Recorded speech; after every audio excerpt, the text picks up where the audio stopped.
Анын сыңарындай жок жерден бир канча жыл камакта өмүр сүргөн Садыр Жапаровду да эл өз колу менен акыйкатсыз бийликтин туткунунан 5-октябрь түнү эркиндикке чыгарып алды. Эми бүгүнкү күндө президент болуу алдында турган журт атасы Садыр Жапаровго айтарыбыз: жеке сизге зыяны тийген кээ бир инсандарды капарыңызга албаңыз.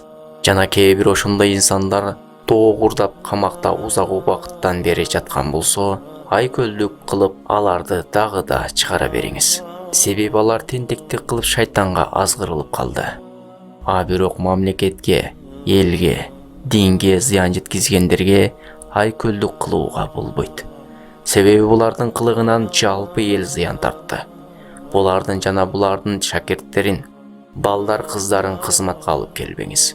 Ошондой кыйын кезеңде өз элинин кызыкчылыгын ойлобой, жеке кызыкчылык үчүн мансап талашып мамлекеттин стабилдүүлүгүнө доо кетиргендер бүгүн болбосо эртең ошол күндөгү чыккынчылыгын дагы кылышат. Мусулман бир ийинден эки жолу чактырбайт. Бир жолу зыян тарттыкпы, акыл эсти жыйнап экинчисине жол бербейли. Пайгамбарыбыз саллаллаху алейхи ва саллям кечиримдүү болгон дейбиз. Туура, кечиримдүүлүк эң жакшы. Бирок пайгамбарыбыз кайсы учурда кечиримдүүлүктү карманган экенин да биле жүрүүбүз керек. Ал киши жеке жашоосуна, үй бүлөсүнө зыян келтиргендерди айкөлдүк кылып кечирип салган. А бирок динге зыян берип, аны бурмалагандарды, элге зыян тийгизгендерди Мадина шаарынан кууп чыккан. Кээ бир динге зыян тийгизген адамдарга өлүм жазасын да берген.